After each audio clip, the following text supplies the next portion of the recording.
إن الحمد لله نحمده ونستعينه ونستغفره ونعوذ بالله من شرور أنفسنا ومن سيئات أعمالنا من يهده الله فلا مضل له ومن يضلل فلا هادي له وأشهد أن لا إله إلا الله وحده لا شريك له وأشهد أن محمدا عبده ورسوله أما بعد فإن خير الحديث كتاب الله وخير الهدي هدي محمد صلى الله عليه وعلى آله وسلم وشر الأمور محدثاتها وكل محدثة بدعة وكل بدعة ضلالة وكل ضلالة في النار.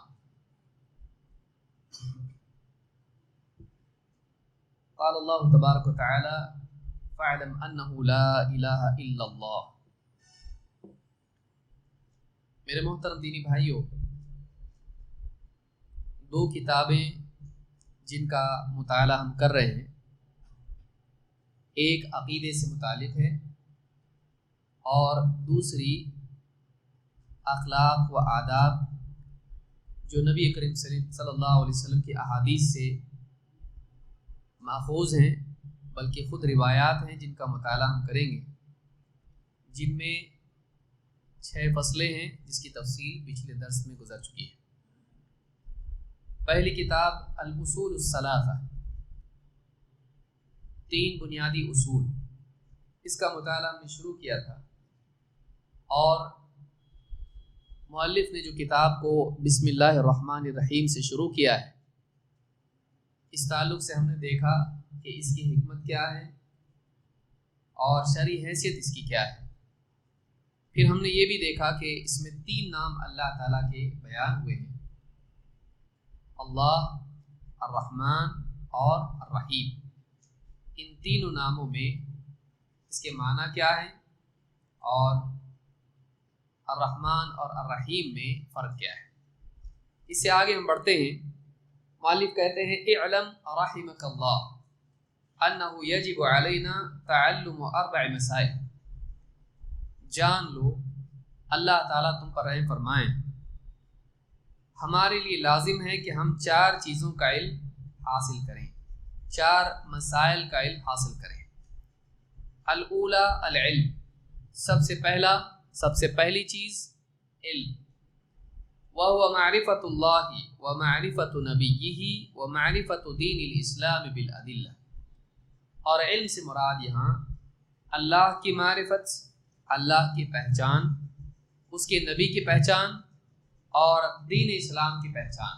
اور یہ ساری چیز، یہ سارا علم دلیل کے ساتھ ہو، یہ پہچان دلیل کے ساتھ ہو. الثانیہ العمل بہ، دوسری چیز اس علم کے مطابق عمل کرنا. الثالثہ الدعوۃ الیہ، تیسری چیز اس علم کی طرف لوگوں کو دعوت دینا. الرابعہ، چوتھی چیز الصبر علی الاذی فیہ، اس علم کی یا اس دعوت کی راہ میں جو تکلیفیں پیش آئیں، مصیبتیں اور مصائب اور مسائل آئیں، اس پر صبر کرنا. والدلیل قولہ تعالی بسم اللہ الرحمن الرحیم والعصر ان الانسان لفی خسر الا الذین آمنوا وعملوا الصالحات وتواصوا بالحق وتواصوا بالصبر. بسم اللہ الرحمن الرحیم، قسم زمانے کی انسان خسارے میں ہے، سوائے ان لوگوں کے جو ایمان لائے اور نیک اعمال کرتے رہے اور ایک دوسرے کو حق بات کی وصیت کی اور آپس میں ایک دوسرے کو صبر کی وصیت کرتے رہے. یہ پہلی عبارت ہے اور اس سے آگے بھی بات اس سے متعلق ہے جو کتاب کی بالکل ابتدا میں ہے.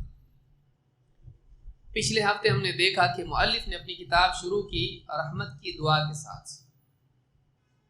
اللہ کے نبی صلی اللہ علیہ وسلم فرماتے ہیں سیأتیکم اقوام یطلبون العلم، ان قریب تمہارے پاس لوگ آئیں گے جو علم کی طلب میں، علم طلب کرنے کے لیے تمہارے پاس آئیں گے. فَإِذَا رَأَيْتُمُوهُمْ فَقُولُوا لَهُمْ مَرْحَبًا بِوَصِيَّةِ رسول اللہ صلی اللہ علیہ وسلم وَأَفْتُوهُ، کہ جب تمہارے پاس لوگ آئیں تو تم ان سے کہو اللہ کے رسول صلی اللہ علیہ وسلم کی وصیت کی بنیاد پر ہم تمہارے لیے مرحبا کہتے ہیں، تمہارے لیے مرحبا ہو. اور وَأَفْتُوهُ، تم ان کو فتویٰ دو. یا ان کی رہنمائی کرو۔ بعض روایات میں ہے وَقْنُوهُمْ یعنی عَلِّمُوهُمْ، ان کو علم سکھاؤ۔ اس حدیث کو امام ابن ماجہ نے روایت کیا ہے۔ اعلم رحمک اللہ میں مؤلف نے اس بات کی تلقین کی ہے، نصیحت کی ہے کہ ایک معلم کو طالب علم کے لیے رحمت والا ہونا چاہیے۔ چاہے ایک باپ اپنے گھر میں اپنی اولاد کو سکھائے، چاہے بیوی کو نصیحت کرے، یا باہر لوگوں سے دین کی بات کرے، ان کو دین سکھائے، اس میں نرمی ہونا چاہیے۔ اصل نرمی ہے، اس کے اپنے مقام پر ڈانٹ ہے، لیکن وہ عام قاعدہ نہیں ہے۔ تو اس حدیث سے بات معلوم ہوتی ہے کہ طالب علم کو مرحبا کہو اور ان کو سکھاؤ۔ اس سے ایک بات ہی معلوم ہوتی ہے کہ علم کی طلب میں آنے والوں کا حوصلہ بڑھانا چاہیے، ان کا حوصلہ توڑنا نہیں چاہیے، ان کا استقبال کرنا، ان کے ساتھ نرمی کرنا، ان کو سکھانا، ان کی حوصلہ افزائی کرنا، ان کی قدر کرنا، یہ معلم کے لیے ضروری ہے۔ اچھی نصیحت کرنے والا کون ہے؟ شیخ عبد المحسن القاسم کہتے ہیں وَهَذَا دَأْبُ النَّاصِحِينَ يَدْعُوكَ إِلَى الْهِدَايَةِ وَيَدْعُو لَكَ بِالْخَيْرِ وَيَجْمَعُ بَيْنَ التَّعْلِيمِ وَالدُّعَاءِ۔ کہتے ہیں کہ هَذَا دَأْبُ النَّاصِحِينَ، نصیحت کرنے والوں کا، اچھی نصیحت کرنے والوں کا یہی طریقہ رہا۔ کیا کرتے ہیں؟ دو کام کرتے ہیں۔ یدعوک الی الہدایہ، تجھ کو ہدایت کی طرف دعوت دیتے ہیں، تجھ کو ہدایت کی طرف بلاتے ہیں۔ دو، ویدعو لک بالخیر، اور تیرے لیے خیر کی دعا کرتے ہیں۔ ایک اچھا داعی کون ہوتا ہے؟ ایک اچھا داعی، اس میں دو چیزیں ہوتی ہیں۔ ایک، وہ لوگوں کو ہدایت کی طرف بلاتا ہے، گمراہی کی طرف نہیں، اپنی ذات کی طرف نہیں، بلکہ وہ حق کی طرف لوگوں کو دعوت دیتا ہے۔ دوسرا کام یہ کرتا ہے کہ جن کو وہ دعوت دے رہا ہے ان کے لیے دعا بھی کرتا ہے، مدعو کے لیے، طالب علم کے لیے وہ دعا بھی کرتا ہے۔ اللہ کے نبی صلی اللہ علیہ وسلم نے طائف کے موقع پر آپ دیکھیے، لوگوں نے آپ کی بات نہیں مانی، آپ نے ان کو دعوت دی، لیکن اس کے بعد جب فرشتہ کہا کہ میں ان کو ہلاک کر دوں گا، پہاڑوں کے بیچ میں پیس کے رکھتا ہوں، آپ نے کہا نہیں، میں اللہ سے امید رکھتا ہوں کہ اگر یہ نہیں مانتے تو اللہ تعالیٰ ان کی اولاد میں ایسے پیدا کرے گا جو توحید کا اہتمام کریں گے، شرک نہیں کریں گے۔ یا بعض نبیوں کا حال آپ نے بیان کیا، قوم نے ان کو پتھر مار کے زخمی کر دیا، وہ نبی کیا کہہ رہے ہیں خون پوچھتے ہوئے اپنی پیشانی سے، اللہم اغفر لقومی فإنہم لا يعلمون، اے میرے رب میری قوم کو معاف کر دے اس لیے کہ یہ نہیں جانتے کہ یہ کیا کر رہے ہیں۔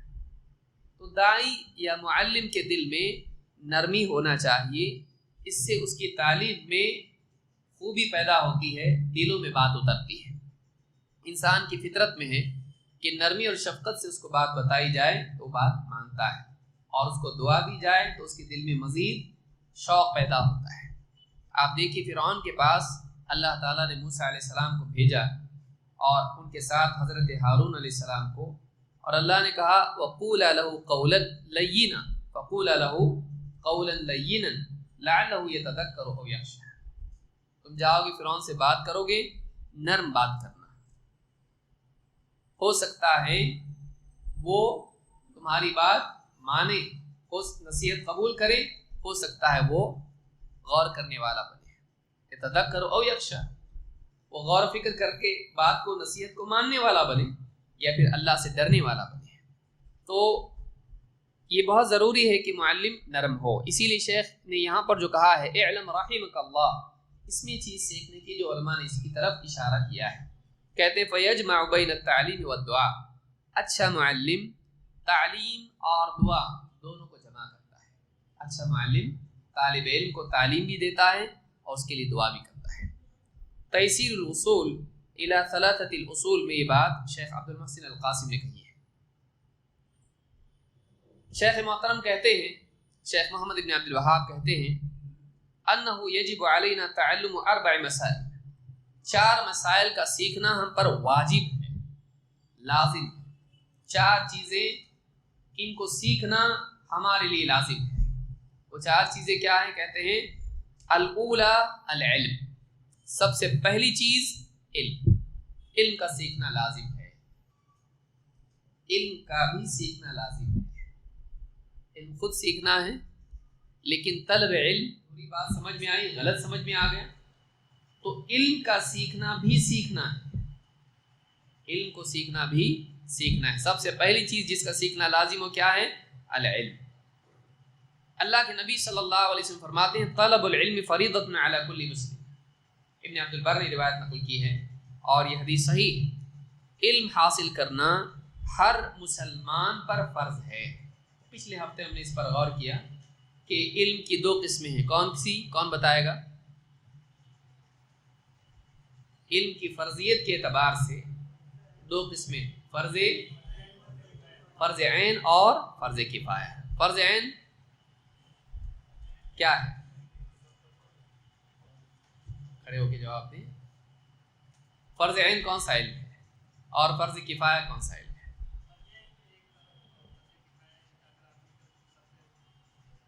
فرض عین کون سا ہے؟ ایک آدمی پہ فرض ہے، ہر ایک پر فرض ہے. مثال فرض نماز ہے. اور فرض کفایہ جنازے کی نماز. یعنی اس کا علم فرض کفایہ کا مطلب کیا ہے؟ یعنی ایک آدمی جنازے کی نماز پڑھ لے، ہاں، جتنوں کی ضرورت ہے اتنے اس میں کفایت کر جائیں تو باقی کی ضرورت نہیں رہتی ہے، دوسروں سے وہ ساقط ہو جاتا ہے. تو علم طلب کرنا ہر مسلمان پر فرض ہے، اس لیے کہ ہر مسلمان کم سے کم اس کے لیے توحید ضروری ہے. ہر مسلمان اس پر نماز فرض ہے. ہر مسلمان اس کے لیے حرام سے بچنا لازم ہے. تو ایک انسان کے لیے علم حاصل کرنا لازم ہے ہر مسلمان پر. کیا اس میں عورتیں آ جاتی ہیں؟ ہر مسلمان مرد و عورت دونوں پر علم حاصل کرنا فرض ہے. اس سے بھی معلوم ہوتا ہے کہ خواتین کے لیے بھی دینی مجالس کا انعقاد خصوصی طور پر ہونا چاہیے. نبی صلی اللہ علیہ وسلم کے پاس عورتیں آئی، کہا کہ اللہ کے رسول آپ کا سارا وقت مرد ہی لے لیتے ہیں، ہمارے لیے بھی آپ کچھ وقت بنائیے، نکالیے، تاکہ آپ ہم کو اس میں وہ علم دیں، وہ علم سکھائیں جو اللہ نے آپ کو دیا ہے. آپ نے کہا فلاں دن فلاں جگہ جمع ہو جاؤ. پھر آپ گئے اور آپ نے وہاں ان کو عورتوں کو بھی سکھایا. تو مرد کے لیے بھی اور عورتوں کے لیے بھی علم کا حاصل کرنا کیا ہے؟ فرض ہے. اس لیے کہ جنت جہنم کا معاملہ دونوں کے لیے ٹھیک ہے. علم کیا ہے؟ علم کیا ہے؟ اس سلسلے میں شیخ عبداللہ الفوزان کہتے ہیں العلم معرفت الہدی بدلیلہ. العلم معرفت الہدی بدلیلہ.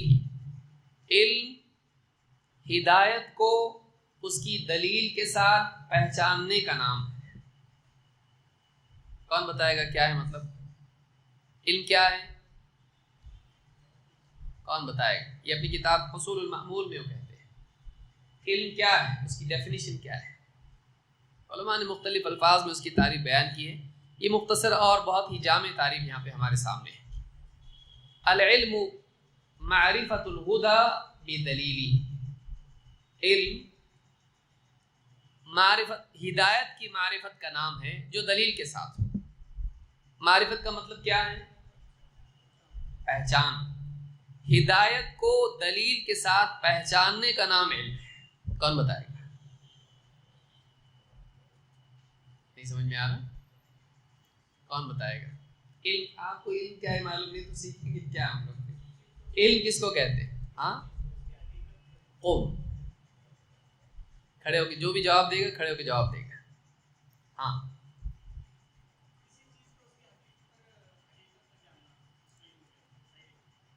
کسی چیز کو اس کی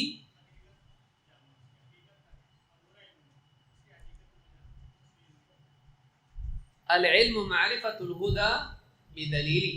علم ہدایت کو اس کی دلیل کے ساتھ پہچاننے کا نام ہے۔ اللہ کی طرف سے جو ہدایت آئی ہے اس ہدایت کو پہچاننا، لیکن کیسے؟ دلیل کے ساتھ۔ اس سے بات معلوم ہوئی کہ علم ہمیشہ دلیل پر مبنی ہوتا ہے۔ دلیل نہ ہو تو کیا بن گیا؟ وہ علم ہے، اور جو بغیر دلیل کے لوگوں کی رہنمائی کرے وہ عالم ہوگا۔ ہاں، اس سے علماء نے کہا کہ جو تقلید کرے وہ عالم نہیں ہے۔ کیوں؟ تقلید بغیر دلیل کے جاننے کا نام ہے۔ معلومات کیسی؟ دلیل ہی نہیں اس کے اندر ہے۔ تو واقعی علم کس کو کہتے ہیں؟ جس میں حق کی معرفت ہو، ہدایت کی معرفت ہو، لیکن کیسے؟ دلیل کے ساتھ۔ تو اصل اس میں دلیل ہونا ضروری ہے، بغیر دلیل کے علم ہوتا نہیں۔ تو کہتے ہیں کہ والعلم معرفت الہدی بدلیلہ، علم ہدایت کو پہچاننے کا نام ہے دلیل کے ساتھ۔ لہٰذا ایک طالب علم کے لیے یہ ادب ہے کہ وہ جو بھی دین کی باتیں سیکھے اس کو کیسے سیکھے؟ دلائل کے ساتھ۔ امام احمد بن حنبل رحمہ اللہ کہتے ہیں وَيَجِبُ أَن يَطْلُبَ مِنَ الْعِلْمِ مَا يَقُومُ بِهِ دِينُهُ، ہر آدمی کے لیے لازم ہے کہ وہ دین میں سے وہ علم حاصل کرے، دین کا وہ علم حاصل کرے، اتنا علم حاصل کرے جتنے سے اس کا دین قائم رہے، دین میں خلل پیدا نہ ہو۔ ایک آدمی مثلا وضو سیکھا، نماز نہیں سیکھا، تو اس نے پورا جتنا ضروری تھا علم حاصل کیا؟ نہیں۔ اس کا وضو تو صحیح ہو گیا، نماز صحیح نہیں۔ تو ایک آدمی پر وضو بھی فرض ہے اور نماز بھی فرض ہے، لہٰذا اس کے لیے دونوں کا علم ضروری ہے۔ یہ نہیں کہ آدمی ادھورا علم حاصل کرے۔ ما یقوم بہ دینہ، جس سے اس کا دین قائم رہے، جس کا وہ مکلف ہے اس میں کہیں خلل نہ ہو، کہیں کمی نہ ہو، نقص نہ ہو۔ قیل لہ فکل العلم یقوم بہ دینہ، کہا گیا کہ سارا ہی تو علم ایسا ہے جس سے دین قائم رہتا ہے۔ قال الفرض الذی یجب علیہ فی نفسہ لا بد لہ من طلبہ، کہا کہ وہ فرض جو اس کی ذات کے لیے لازم ہے، جس کے بغیر وہ، یعنی جس کا وہ مکلف ہے، جس کے بغیر اس کا کام نہیں چل سکتا ہے۔ بعض علوم نفل بھی ہیں، اگر اس کے پاس علم نہ ہو تو کوئی حرج نہیں ہے۔ مثلا تہجد ہے، تہجد کے بارے میں اگر کسی انسان کو معلوم نہیں تو کیا آدمی گناہ گار ہوگا؟ نہیں۔ کیوں؟ اس لیے کہ تہجد اس پر فرض نہیں۔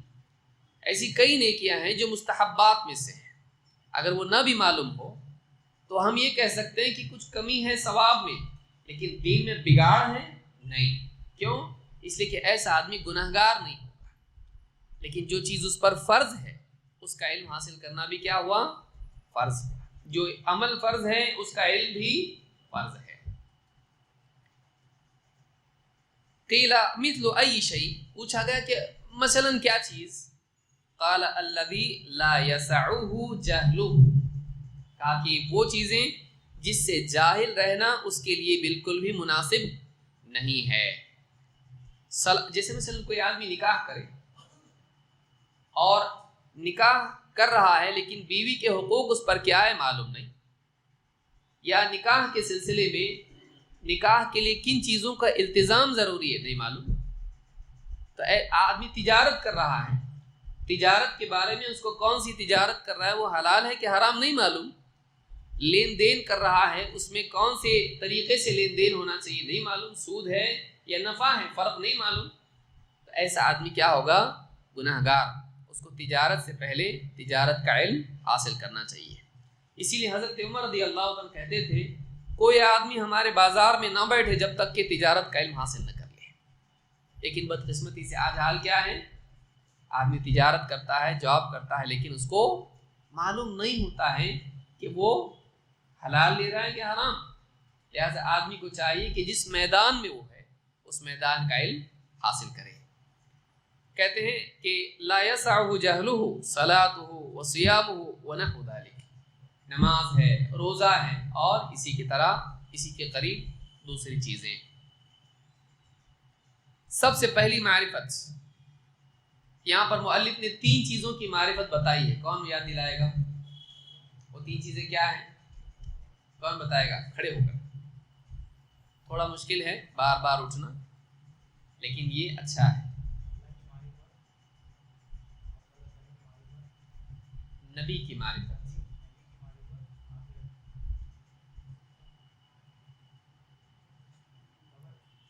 نہیں وہ قبر میں کام آئے گا، آخرت میں کام آئے گا۔ 3 چیزیں کن کی معرفت ضرور ہے؟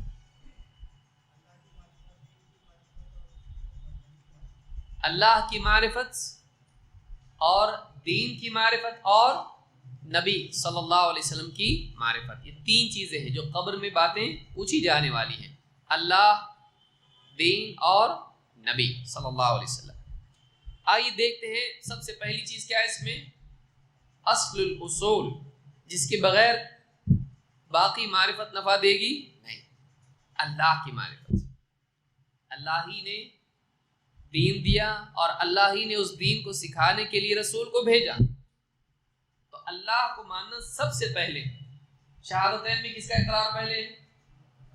اشہد ان لا الہ الا اللہ و اشہد ان محمد رسول اللہ، سب سے پہلے کس کا اقرار ہے کلمے میں؟ اللہ کی توحید کا۔ سب سے پہلا سوال قبر کا کیا ہے؟ من ربک، تیرا رب کون؟ اللہ کی معرفت سب سے اہم ترین معرفت ہے، جس کے بغیر آدمی کو اس کا زندگی گزارنا بے فائدہ ہے۔ اس کو سب سے پہلے اللہ کی معرفت ہونا چاہیے۔ ہمارے بچے، ہماری بیویاں، ہمارے گھر والے، ہماری اپنی ذات، سب سے پہلے اللہ کی پہچان زندگی میں ہونی چاہیے۔ ایسا نہ ہو کہ ہم اللہ کو نہیں جانتے ہوں، اللہ کی ذات، اس کی صفات ہم کو معلوم نہ ہو، ایسا نہیں ہونا چاہیے۔ ابن قیم رحمۃ اللہ علیہ فرماتے ہیں فَمَنْ عَرَفَ اللَّهَ بِأَسْمَائِهِ وَصِفَاتِهِ وَأَفْعَالِهِ أَحَبَّهُ لَا مَحَالَةَ۔ ابن قیم اپنی کتاب مدارج السالکین میں بہت بڑی بات کہتے ہیں، یعنی ثمرہ کیا ہے، اللہ کی پہچان کا نتیجہ کیا ہے، کیا ہوگا اللہ کو پہچانیں گے تو؟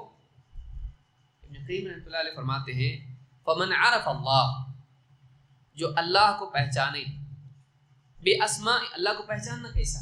بیٹھ کے غور و فکر کر رہا یہ پہچاننا ہوا؟ نہیں۔ کیا عقل کے ذریعے اللہ کی پہچان صحیح ہو سکتی ہے کہ نہیں؟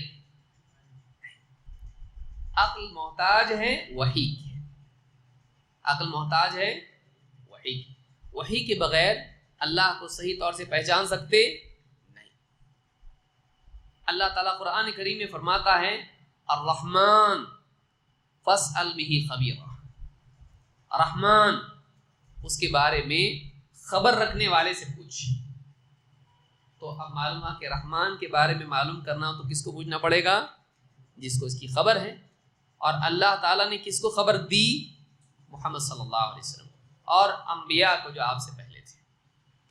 تو اللہ کو پہچانیں گے کیسا؟ کہتے ہیں فَمَنْ عَرَفَ اللَّهَ بِأَسْمَائِهِ وَصِفَاتِهِ وَأَفْعَالِهِ، 3 چیزیں بیان کی ہیں، کیا کیا ہیں؟ بِأَسْمَائِهِ وَصِفَاتِهِ وَأَفْعَالِهِ، اللہ کے ناموں سے اللہ کو پہچانے، اللہ کی صفات سے اللہ کو پہچانے، اور اللہ کے افعال کام، ان سے اللہ کو آدمی پہچانے، احبہ لا محالہ، وہ یقیناً اس کو ضرور اور ضرور بھی ضرور اللہ سے محبت کرے گا۔ اس کا ثمرہ کیا ہے کہ ایک انسان جب اللہ تعالیٰ کے بارے میں جتنا جانتا ہے، اس کا علم اللہ کے بارے میں صحیح ہوتا ہے، اس کا فائدہ سب سے بڑا اس کو یہ ہوتا ہے، نمبر 1 پہلا فائدہ ہے، اس انسان کے دل میں اللہ تعالیٰ کی محبت پیدا ہوتی ہے۔ جیسے مثلا اللہ تعالیٰ کے بارے میں ہم پڑھے پچھلے درس میں بھی، بسم اللہ الرحمن الرحیم، اللہ تعالیٰ کیسا ہے؟ الرحمن ہے، الرحیم، ساری مخلوقات پر رحم کرنے والا ہے، اور خاص طور سے اہل ایمان پر رحم کرنے والا ہے۔ آخرت میں بھی اس کی رحمت کا اظہار کیا ہے؟ ہم کو بہترین جسم ملنا، غذا کا ملنا، بارش برسنا، ہواؤں کا چلنا، جانوروں کا ہمارے تابع ہو جانا، کائنات کا ہماری خدمت میں لگنا، پھر اللہ تعالیٰ کا نبیوں کو ہماری ہدایت کے لیے بھیجنا، اللہ تعالیٰ کا کتابوں کو ہمارے لیے نازل کرنا، اللہ تعالیٰ کا ہمارے انعام کے لیے جنت بنانا جس سے بہتر کچھ نہیں، اور اللہ رب العالمین کا ہمارے لیے عقل ہم کو دینا جس سے ہم حق کو سمجھیں، اللہ تعالیٰ کا ہم سب کو شیطان سے حفاظت کا ذریعہ بتانا، نفس کی اصلاح کا طریقہ بتانا، اللہ تعالیٰ کا ہماری حفاظت کرنا، فرشتوں کا ہماری حفاظت کے لیے مقرر کرنا، اللہ تعالیٰ کا ہم کو توبہ کا راستہ ہمارے لیے کھلا رکھنا، غلطی بھی ہو جاتی ہے۔ دیکھیے اتنا سب کچھ کس کے لیے کیا اللہ ہے؟ بندوں کے لیے۔ جب آدمی سب اللہ کے افعال، اس کے صفات اور اس کے ناموں کو جانتا ہے تو اس کے دل میں کیا پیدا ہوتا ہے؟ ایک، اللہ تعالیٰ کی محبت۔ اللہ کی صحیح پہچان ایک انسان کو اللہ سے محبت کرنے والا بناتی ہے، اور جب بندے کے دل میں اللہ کی محبت پیدا ہوتی ہے تو پھر اس کے اور بھی ثمرات زندگی میں آتے ہیں۔ دوسری بات کیا ہے؟ دوسری جگہ کہتے ہیں دوسرا ثمرہ جو زندگی کے لیے ایک دوسری چیز بھی ضروری ہے نقصان سے بچنے کے لیے، کہتے ہیں فَمَتَى ابن قیم رحمۃ اللہ علیہ فرماتے ہیں اسی کتاب میں مدارج السالکین میں، کہتے ہیں فَمَتَى عَرَفَ اللَّهَ وَعَرَفَ حَقَّهُ اشْتَدَّتْ خَشْيَتُهُ لَهُ۔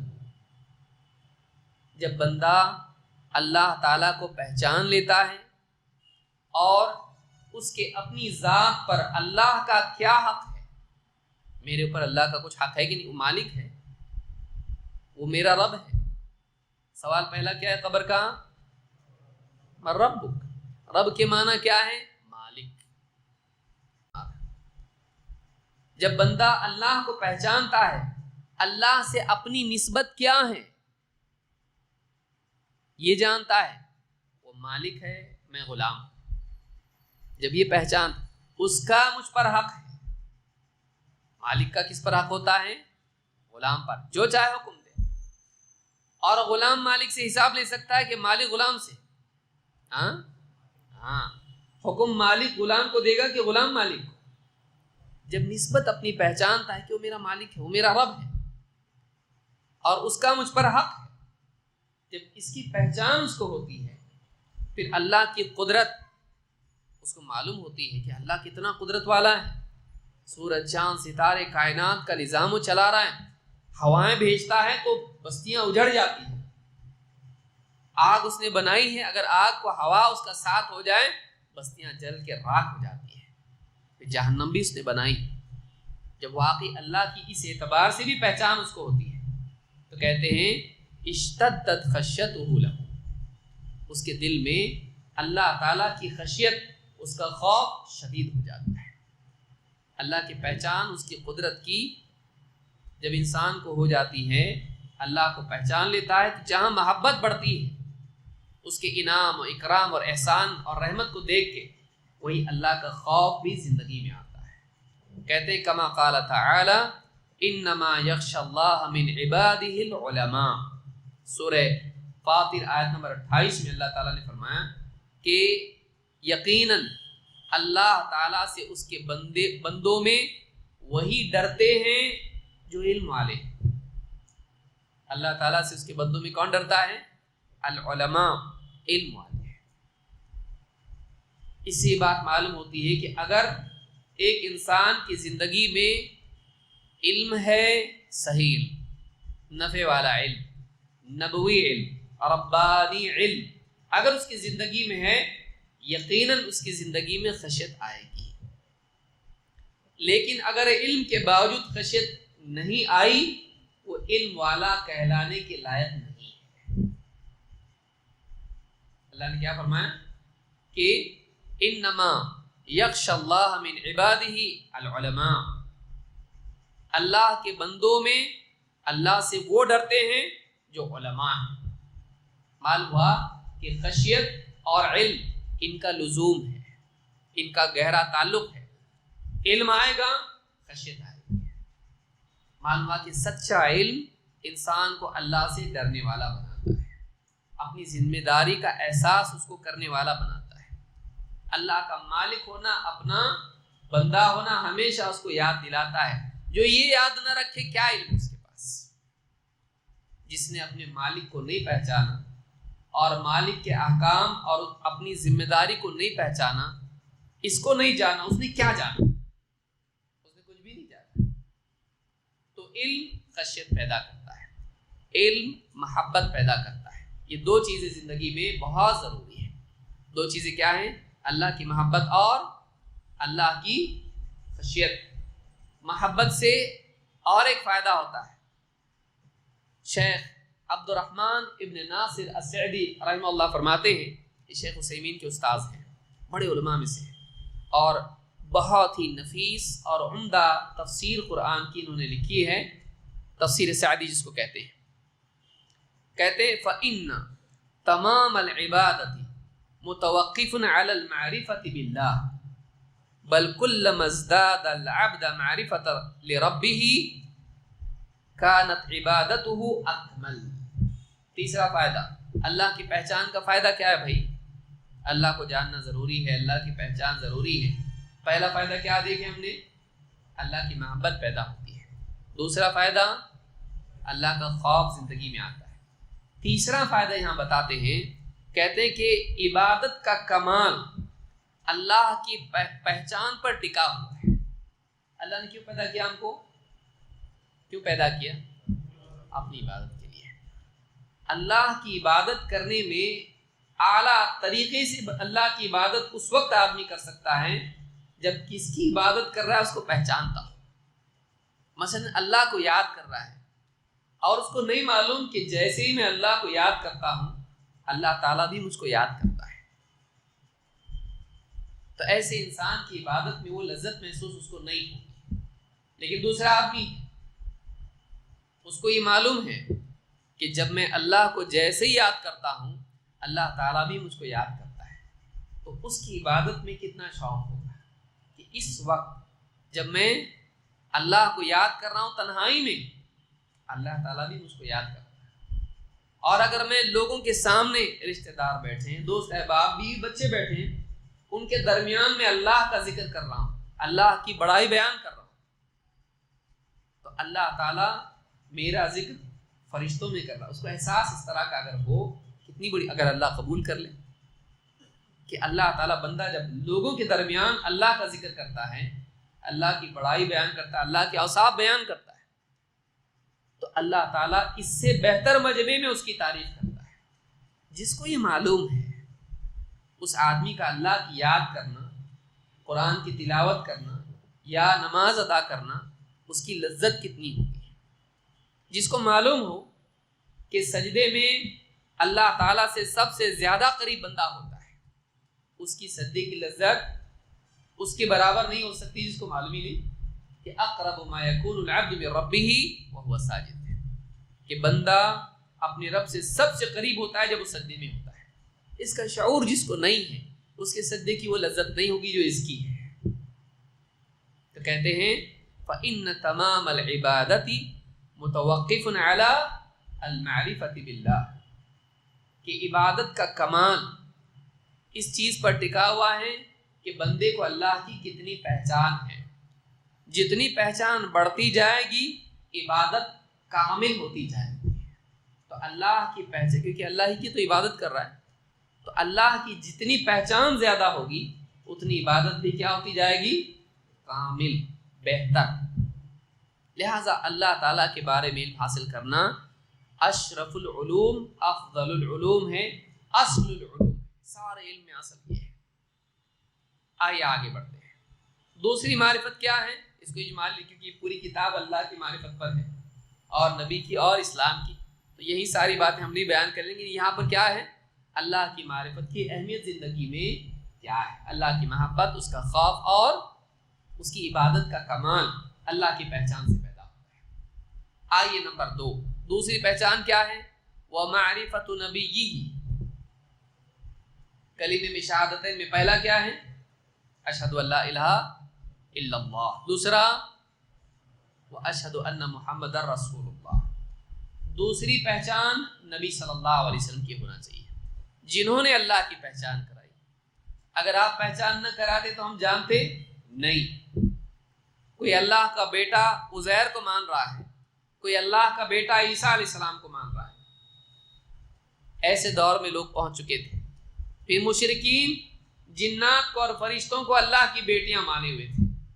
ایسا دور تھا. اللہ کے شریک لوگوں نے بنا رکھے تھے. اللہ کو کیسے پہچان؟ اللہ کی صحیح پہچان کرائی کس نے؟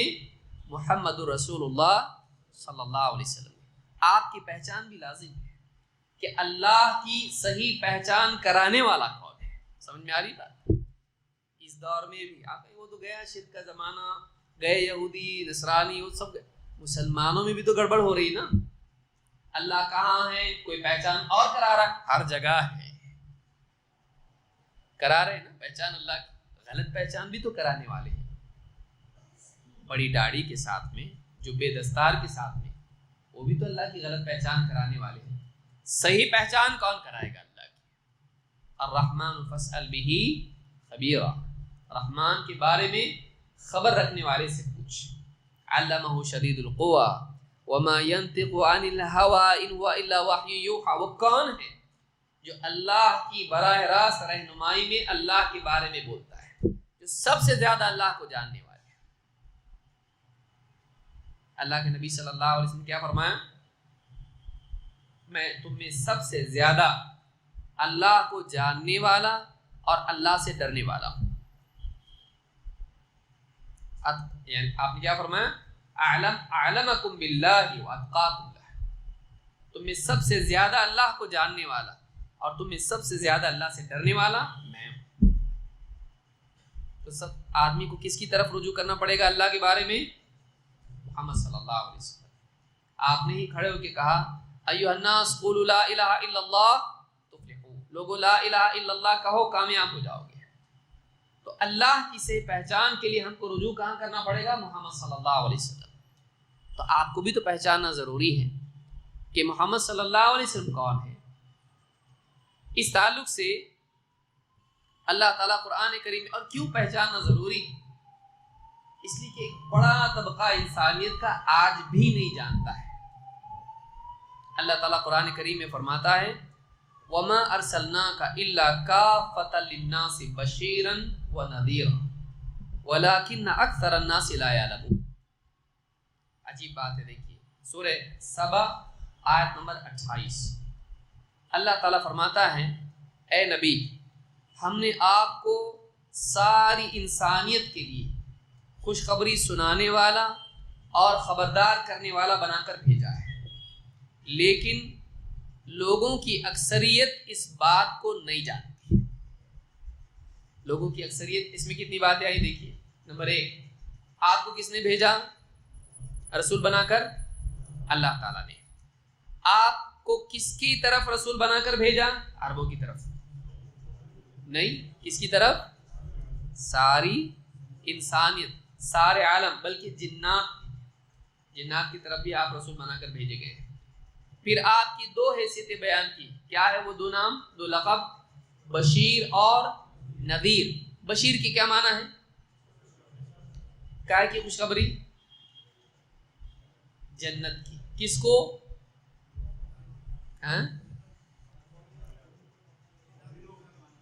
ان کو جو ایمان لائیں اور نیک عمل کریں.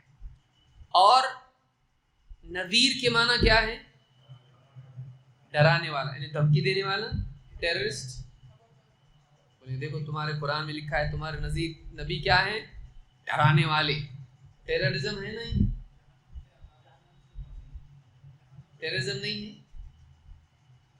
ڈاکٹر آپ کو ڈرایا، دیکھو دوا نہیں کھائیں گے مریں گے نقصان ہوگا، تو کیا ہے اس کو بولیں گے؟ ٹیررسٹ ڈرا رہا بولیں گے، یا یہ بولیں گے خیر خواہ ہے. کوئی آدمی مت جاؤ وہاں پہ گڑا ہے، ٹیررسٹ ڈرا رہا. سمجھ میں آیا بات؟ اللہ کے نبی صلی اللہ علیہ وسلم ڈرانے والے کا مطلب دھمکانے والے نہیں ہے. کیا مطلب ہے اس کا؟ نقصان سے خبردار کرنے والے، کہ اگر تم ایمان نہیں لائے، اگر تم نے نیک اعمال نہیں کی، اگر تم نے اللہ تعالیٰ کی طرف سے آنے والے علم کے مطابق زندگی نہیں گزاری، تو اس کا نقصان دنیا میں بھی ہوگا آخرت میں بھی ہوگا. میں تم کو خبردار کر رہا ہوں. تو یہ کیا ہے؟ خبردار کرنے والے. نذیر ایک آنے والے خطرے سے لوگوں کو ڈرانے والے. کوئی آدمی اگر مثال کے طور پر سانپ ہے اور ڈرائے لوگوں، سانپ آئے سانپ آئے، اس کو ٹیررسٹ بولتا کوئی نہیں. اس کو کیا بولیں گے؟ اچھا ہوا بتایا نہیں تو کاٹ لیتا. کسی کے گھر میں سانپ چلا گیا اور باہر لوگوں کو پتا گھر میں سانپ گیا تو وہ ڈرا رہا ہے ان کو، لیکن ڈرانا کیا ہے؟ یہ خیر خواہی کے ساتھ، یہ دھمکی نہیں. یہ فرق یاد رکھے، ورنہ ترجمے میں بعض اوقات پڑھتا ہے نبی کوئی غیر مسلم بھی پڑھ سکتا ہے، کوئی نو مسلم پڑھ سکتا ہے کہ تم کو ہم نے لوگوں کو ڈرانے کے لیے بھیجا ہے. مسلمان تو بول رہے ٹیررسٹ نہیں ہے، لیکن یہ ڈرانے دھمکانے کے لیے بھیج رہے ہیں. لیکن نہیں، یا مراد وہ نہیں، آپ ایک نقصان سے خبردار کرنے کے لیے آئے ہیں. تو لوگوں کو خیر پر عمل کرنے میں انعام کی خوشخبری اور شر کا پر عمل کرنے میں نقصان سے خبردار کرنا، ڈرانا، اس کے برے انجام، بھلائی کا انعام اور برائی کی سزا، ان دونوں سے آپ خوشخبری سنانے والے اور ڈرانے والے ہیں. وَلَكِنَّ أَكْثَرَ النَّاسِ لَا يَعْلَمُونَ. لیکن اللہ نے اخیر میں کیا کہا؟ لیکن لوگوں کی اکثریت نہیں جانتی. کوئی ہے جو آپ کے نام ہی کو نہیں جانتا، کوئی آپ کے نام کا مطلب ہی نہیں جانتا. نام کا مطلب کیا ہے؟ محمد صلی اللہ علیہ وسلم کے محمد کا مطلب کیا ہے؟ کوئی ایک آدمی بولے گا.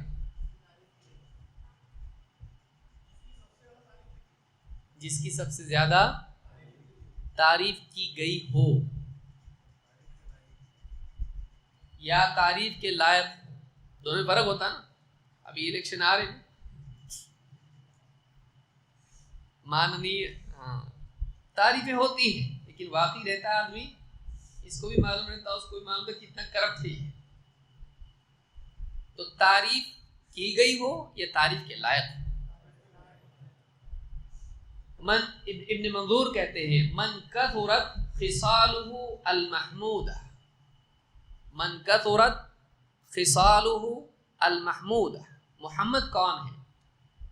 کتاب جو ڈکشنری عربی زبان کی لسان العرب، اس میں کہتے ہیں جس کی تعریف کے لائق صفات بہت ہوں.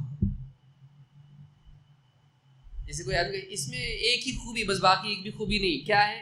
یہ فلاں فلاں چیز ہے، اس کی آواز بہت اچھی، یہ کھانا بہت اچھا پکاتا ہے، باقی ایک بھی خیر نہیں اس کے اندر. ایسا نہیں، اتنی زیادہ خوبیاں ہیں کہ بس بہت زیادہ خوبیاں اس میں، اچھی صفات اس میں بہت ہے. یہ خوبی رحم دل ہے، انصاف والا ہے، سچ بولتا ہے، امانت دار ہے، فلاں چیز علم والا ہے، سمجھدار ہے، حکمت والا ہے. من کثرت خصالہ المحمود، جس کی تعریف کے لائق خوبیاں بہت زیادہ ہوں، اس کو کیا کہتے ہیں؟ محمد. تو نہیں معلوم لوگوں کو، اور جن کو معلوم ہے محمد صلی اللہ علیہ وسلم کے بارے میں، بہت سو کو یہ معلوم نہیں ہے کہ سارے عالم کے لیے آپ ہیں. بہت سو کو نہیں معلوم ہے کہ آپ کیوں آئے، آپ کی آمد کا مقصد کیا تھا، اللہ نے آپ کو کیوں بھیجا؟ توحید کو قائم کرنے کے لیے، لوگوں کو حق واضح کرنے کے لیے، جنت کی طرف لوگوں کو دعوت دینے کے لیے. نہیں معلوم لوگوں کو. کتنے غیر مسلم آج ان کو نہیں معلوم، بلکہ آپ کے بارے میں لوگوں کو یہ معلوم ہے کہ یہ دہشت گرد ہیں، نعوذ باللہ. کوئی یہ آپ کا تعارف اس کے سامنے ایسا ہے، اتنے سارے نکاح کیے، نعوذ باللہ، یہ کیا ہے؟ خواہش پرست انسان. اتنی جنگیں ہوئی، یہ دہشت گرد ہے.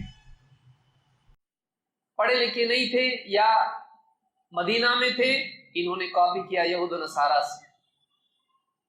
بہت سارے جھوٹ جن کو لوگ سچ سمجھے ہوئے. وَلَكِنَّ أَكْثَرَ النَّاسِ لَا يَعْلَمُونَ. لیکن اکثریت آپ کے بارے میں نہیں جانتی ہے. تو اس کی اہمیت اس کی اور بھی بڑھ جاتی ہے، اور اس دور میں نبی اکرم صلی اللہ علیہ وسلم کے بارے میں معلومات حاصل کرنا، اس کی ضرورت اور بھی بڑھ گئی ہے. کیوں؟ اس لیے کہ آپ کے بارے میں تذکرہ صرف مسلمان نہیں، آج غیر مسلم بھی کر رہا ہے. یہ مسلمانوں کے لیے دعوت کا دور ہے، چاہے اسلام کے خلاف بولنے کے اعتبار سے ہی ہو، نبی صلی اللہ علیہ وسلم پر تہمت کے اعتبار سے ہی ہو. کم سے کم وہ بات کر رہے ہیں، ہم صفائی دے کے اطمینان دلا سکتے ہیں. نہیں، ایسے نہیں، ڈسکشن میں تو ہے، لیکن غلط تعارف ہے. تعارف صحیح نہیں. اب مسلمان کو اگر تعارف صحیح نہیں ہوگا وہ خاص دوسروں کو تعارف کرائے گا.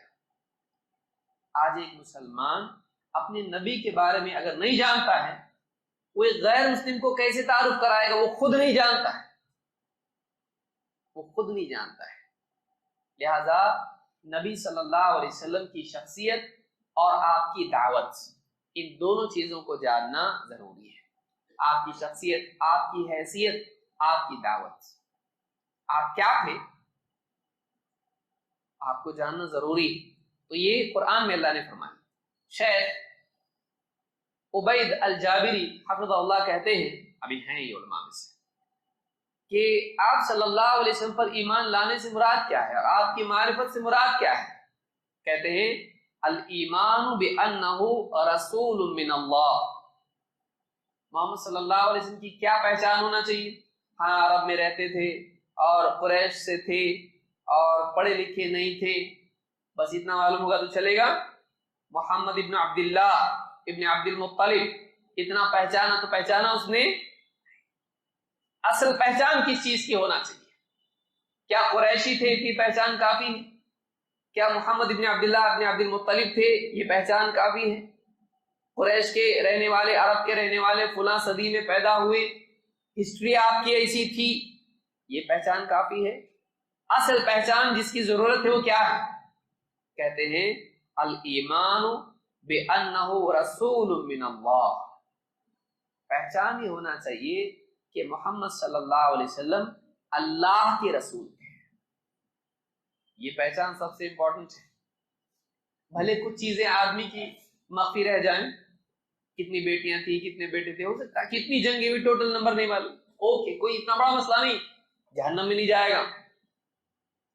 لیکن یہ بات یقینی طور پر اس کو معلوم ہونی چاہیے اور یہ مانتا ہو کیا محمد صلی اللہ علیہ وسلم اللہ کے رسول.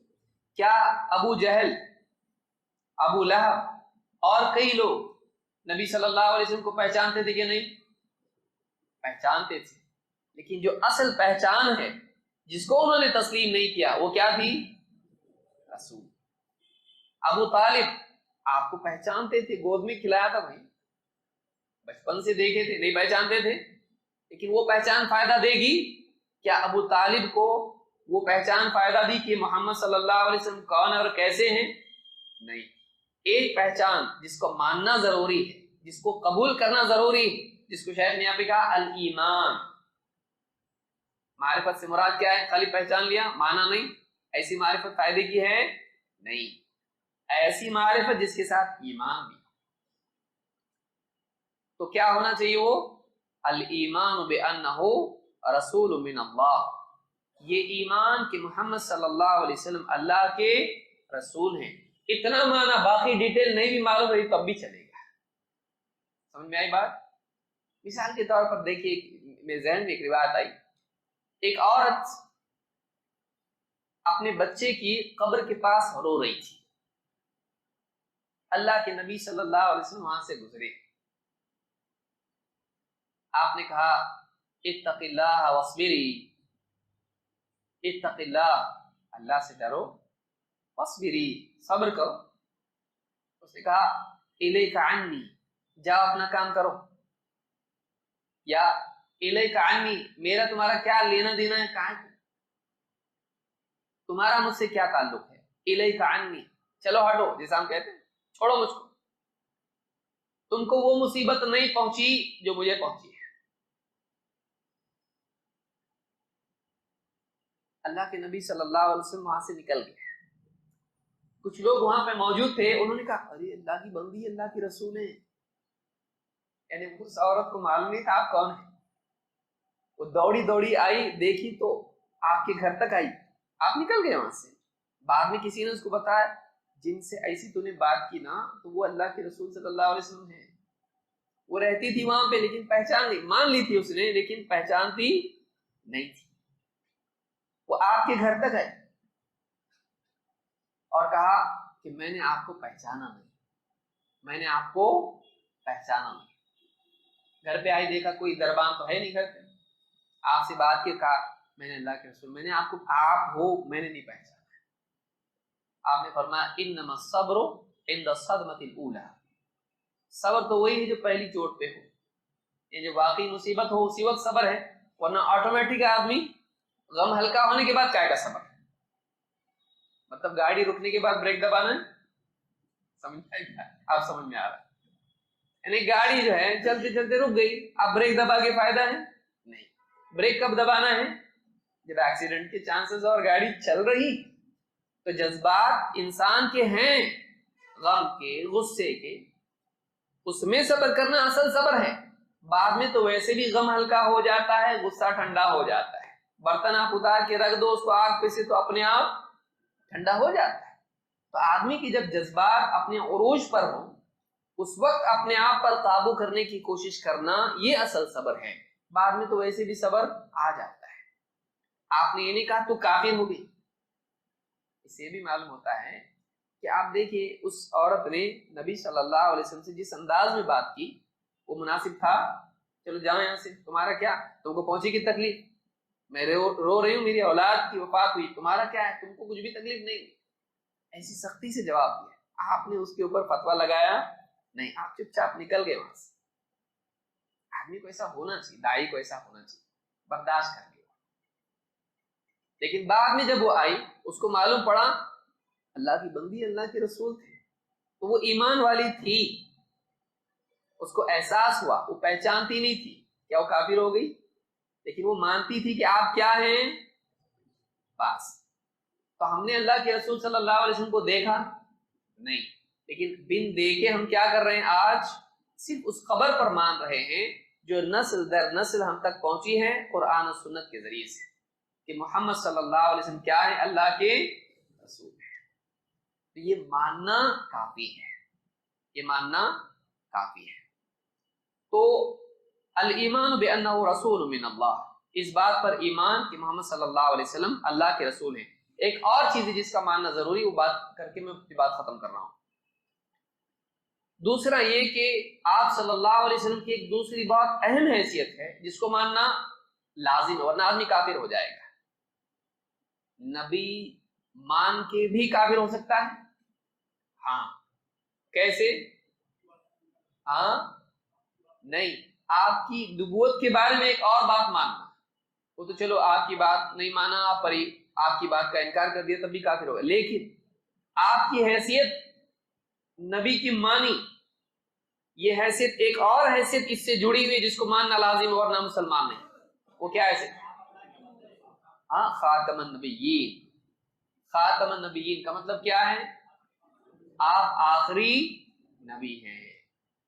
اگر کوئی آدمی محمد صلی اللہ علیہ وسلم کو نبی مانتا ہے، سب سے زبردست رسولوں کے، نبیوں کے سردار، امام، آپ کی بات ماننا ضروری، آپ کی ہر بات پہ ایمان لانا ضروری، آپ سب سے افضل مانا۔ لیکن اگر آپ کو آخری نبی نہیں مانتا ہے تو آپ کے بعد بھی ضمنی نبی آئیں گے، تو ایسا آدمی مسلمان ہے؟ اللہ تعالیٰ فرماتا ہے ما کان محمد ابا احد من رجالکم ولکن رسول اللہ وخاتم النبیین۔ محمد صلی اللہ علیہ وسلم تمہارے مردوں میں سے کسی کے باپ نہیں ہے۔ یہ اس پس منظر میں نازل ہوا ہے جب اللہ کے نبی صلی اللہ علیہ وسلم نے زید بن حارثہ رضی اللہ تعالیٰ عنہ کی بیوی سے جنہوں نے طلاق دیا اور پھر نکاح کیا، تو یہ اولاد کی طرح ان کو سنبھالا تھا۔ اللہ نے بتایا کسی مرد کے باپ نہیں ہے، کسی کو بیٹے کی طرح پال لینے سے وہ بیٹا نہیں ہو جاتا کہ اس کی بہو سے نکاح کر لیا، تو یہ ایسا نہیں ہوتا ہے۔ تو آپ کسی مرد کے باپ نہیں، ولکن رسول اللہ، لیکن اللہ کے نبی محمد صلی اللہ علیہ وسلم کیا ہیں؟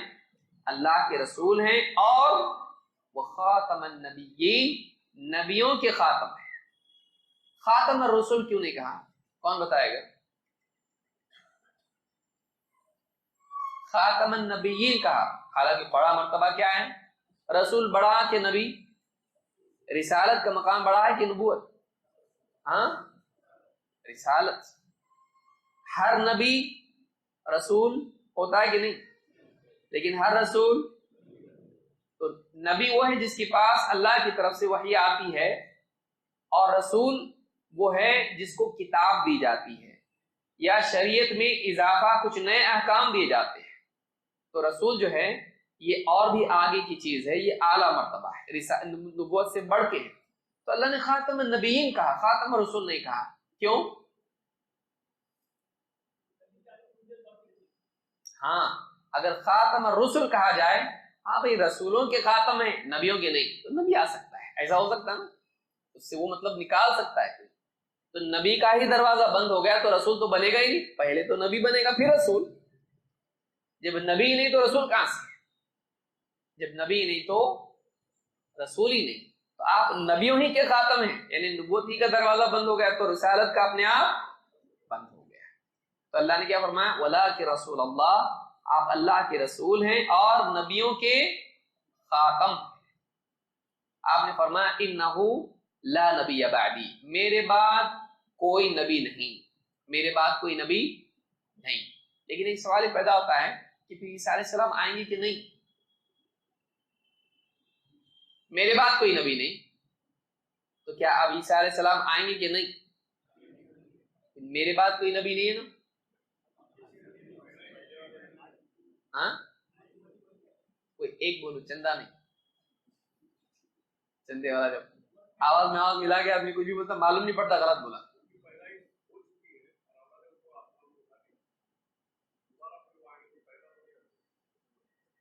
بالکل صحیح ہے، عیسیٰ علیہ السلام کی نبوت اور رسالت محمد صلی اللہ علیہ وسلم سے پہلے آپ آ کے آسمان پہ اٹھا لیے گئے، ابھی تو قرآن میں پڑھ رہے ہیں ہم لوگ، اور آپ آئیں گے تو کچھ نئے نبی کے طور پر نہیں آئیں گے۔ نئے نبی کے طور پر آئیں گے نہیں، بلکہ کوئی نیا نبی نہیں آئے گا، جو آ کے گئے وہ تو باقی ہے، کوئی نیا نبی آنے والا نہیں ہے۔ تو میرے بعد کوئی نبی نہیں ہے کا مطلب یہ ہے کہ میرے بعد اب کوئی نبی بنایا نہیں جائے گا۔ عیسیٰ علیہ السلام پہلے ہی سے نبی بنائے جا چکے ہیں، وہ بچا ہوا کام پورا کرنے کے لیے آئیں گے۔ کس کو قتل کریں گے؟ مسیح دجال۔ تو یہ جو بات ہے اس کو یاد رکھنا ضروری ہے۔ سورۃ الاحزاب آیت نمبر 20 میں اللہ تعالیٰ نے بات بیان کی ہے۔ ایک بڑا طبقہ قادیانی آج کیا مانتا ہے؟ محمد صلی اللہ علیہ وسلم خاتم النبیین ہیں، لیکن آپ کے بعد بھی نبی آئیں گے، اور وہ مرزا غلام احمد قادیانی کو کیا مانتے ہیں؟ نبی مانتے ہیں۔ علماء نے متفقہ طور پر ان کے بارے میں فیصلہ دیا ہے کہ کافر ہیں۔ قادیانی مسلمانوں کے زمرے میں نہیں آتے ہیں۔ تو کوئی آدمی اگر محمد صلی اللہ علیہ وسلم کے بعد بھی نبوت کا قائل ہو، آپ کو آخری نبی نہیں مانتا ہو، تو ایسا آدمی مسلمان نہیں، یہ یعنی متفقہ فیصلہ مسلمانوں کا ہے، اس پر اجماع ہے، اور متفقہ طور پر قادیانی کے بارے میں کفر کا فیصلہ اور فتویٰ علماء نے دیا ہے، تو اس کو یاد رکھنا چاہیے۔ تو آپ کو نبی اور رسول ماننے کے ساتھ ساتھ یہ بھی ماننا ضروری ہے کہ آپ کیا ہیں؟ آخری نبی ہیں۔ تو میں سمجھتا ہوں آج کے لیے اتنا کافی ہے، ہم مزید انشاءاللہ اس بارے میں، تیسری چیز کیا رہ گئی؟ تیسری پہچان دین اسلام کی، انشاءاللہ ہم اگلے ہفتے اس کو